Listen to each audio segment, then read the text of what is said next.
राम राम राम राम राम राम राम राम राम नारायण नारायण। संबंध। अब आगे के 28वें श्लोक में तामस कर्ता के लक्षण बताते हैं। अयुक्त प्राकृत स्तब्ध षठो नैष्कृतिको लसः विषादे दीर्घसूत्री च कर्ता तामस उच्यते। जो कर्ता असावधान, अशिक्षित, ऐंठकड़ वाला, जिद्दी, उपकारी का अपकार करने वाला, आलसी, विषादी और दीर्घ सूत्री है, वह तामस कहा जाता है। व्याख्या। अयुक्त तमोगुण मनुष्य को मूढ़ बना देता है। इस कारण किस समय में कौन सा काम करना चाहिए, किस तरह करने से हमें लाभ है और किस तरह करने से हमें हानि है, इस विषय में तामस मनुष्य सावधान नहीं रहता, अर्थात वह कर्तव्य और अकर्तव्य के विषय में सोचता ही नहीं। इसलिए वह अयुक्त अर्थात असावधान कहलाता है। प्राकृतः जिसने शास्त्र, सत्संग, अच्छी शिक्षा, उपदेश आदि से न तो अपने जीवन को ठीक बनाया है और न अपने जीवन पर कुछ विचार ही किया है, माँ बाप से जैसा पैदा हुआ है वैसा का वैसा ही कोरा अर्थात कर्तव्य अकर्तव्य की शिक्षा से रहित रहा है, ऐसा मनुष्य प्राकृत अर्थात अशिक्षित कहलाता है। स्तब्धः तमोगुण की प्रधानता के कारण उसके मन, वाणी और शरीर में अकड़ रहती है।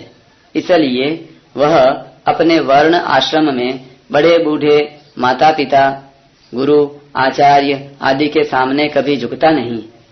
वह मन, वाणी और शरीर से कभी सरलता और नम्रता का व्यवहार नहीं करता, प्रत्युत कठोर व्यवहार करता है। ऐसा मनुष्य स्तब्ध अर्थात ऐंठ अकड़ वाला कहलाता है।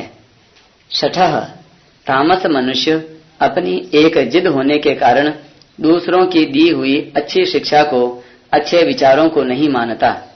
उसको तो मूढ़ता के कारण अपने ही विचार अच्छे लगते हैं, इसलिए वह शठ अर्थात जिद्दी कहलाता है। मूर्खस्य पंच चिह्नानि गर्वी दुर्वचनी तथा हठी चा प्रियवादी च परोक्तम नैव मन्यते। अनैष्कृतिकः जिनसे कुछ उपकार पाया है उनका प्रत्युपकार करने का जिसका स्वभाव होता है वह नैष्कृतिक कहलाता है।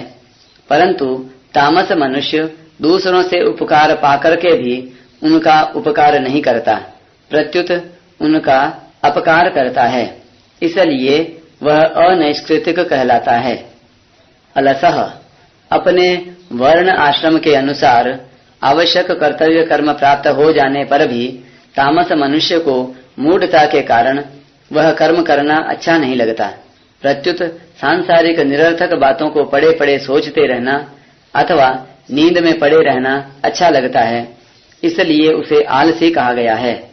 विषादी यद्यपि तामस मनुष्य में यह विचार होता ही नहीं कि क्या कर्तव्य होता है और क्या अकर्तव्य होता है, तथा निद्रा, आलस्य, प्रमाद आदि में मेरी शक्ति का, मेरे जीवन के अमूल्य समय का कितना दुरुपयोग हो रहा है, तथापि अच्छे मार्ग से और कर्तव्य से च्युत होने से उसके भीतर स्वाभाविक ही एक विषाद होता रहता है, अर्थात एक दुख, अशांति होती रहती है, इसलिए उसे विषादी कहा गया है।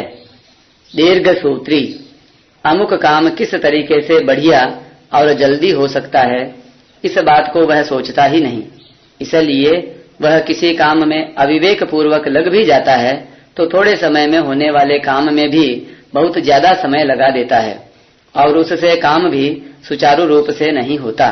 ऐसा मनुष्य दीर्घ सूत्री कहलाता है। कर्ता तामस उच्यते उपर्युक्त 8 लक्षणों वाला कर्ता तामस कहलाता है। विशेष बात, 26वें, 27वें और 28वें श्लोक में जितनी बातें आई हैं वे सब कर्ता को लेकर ही कही गई हैं। कर्ता के जैसे लक्षण होते हैं उन्हीं के अनुसार कर्म होते हैं। कर्ता जिन गुणों को स्वीकार करता है उन गुणों के अनुसार ही कर्मों का रूप होता है। कर्ता जिस साधन को करता है वह साधन कर्ता का रूप हो जाता है।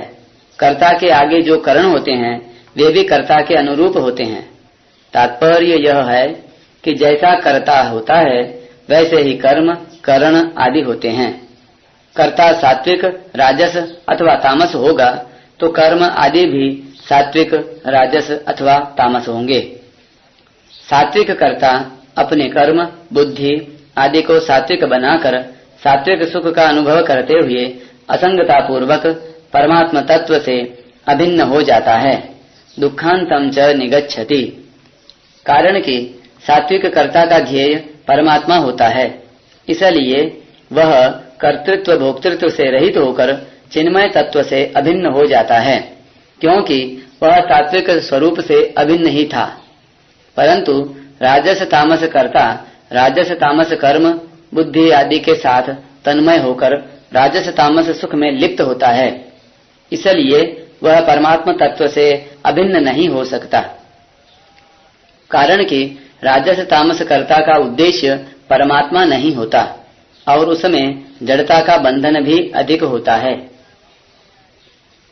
अब यहाँ शंका हो सकती है कि कर्ता का सात्विक होना तो ठीक है, पर कर्म सात्विक कैसे होते हैं? इसका समाधान यह है कि जिस कर्म के साथ कर्ता का राग नहीं है, कर्तृत्वाभिमान नहीं है, लेप नहीं है, यानी फलेच्छा नहीं है, वह कर्म सात्विक हो जाता है। ऐसे सात्विक कर्म से अपना और दुनिया का बड़ा भला होता है। उस सात्विक कर्म का जिन जिन वस्तु, व्यक्ति, पदार्थ, वायुमंडल आदि के साथ संबंध होता है उन सब में निर्मलता आ जाती है, क्योंकि निर्मलता सत्वगुण का स्वभाव है। तत्र सत्वम निर्मलत्वात्। दूसरी बात, पतंजलि महाराज ने रजोगुण को क्रियात्मक ही माना है। प्रकाश क्रिया स्थितिशीलम भूतेन्द्रियात्मकम भोगापवर्गार्थम दृश्यम। परंतु गीता रजोगुण को क्रियात्मक मानते हुए भी मुख्य रूप से रागात्मक ही मानती है। रजो रागात्मकम विद्धि। वास्तव में देखा जाए तो राग ही बांधने वाला है, क्रिया नहीं। गीता में कर्म 3 प्रकार के बताए गए हैं, सात्विक, राजस और तामस। कर्म करने वाले का भाव सात्विक होगा तो वे कर्म सात्विक हो जाएंगे, भाव राजस होगा तो वे कर्म राजस हो जाएंगे और भाव तामस होगा तो वे कर्म तामस हो जाएंगे। इसलिए भगवान ने केवल क्रिया को रजोगुणी नहीं माना है। परिशिष्ट भाव विषादी पद रजोगुण में आना चाहिए, पर यहाँ तमोगुण में आया है। तामस वृत्ति का विवेक से विरोध है, इसलिए तामस मनुष्य में विषाद अधिक होता है।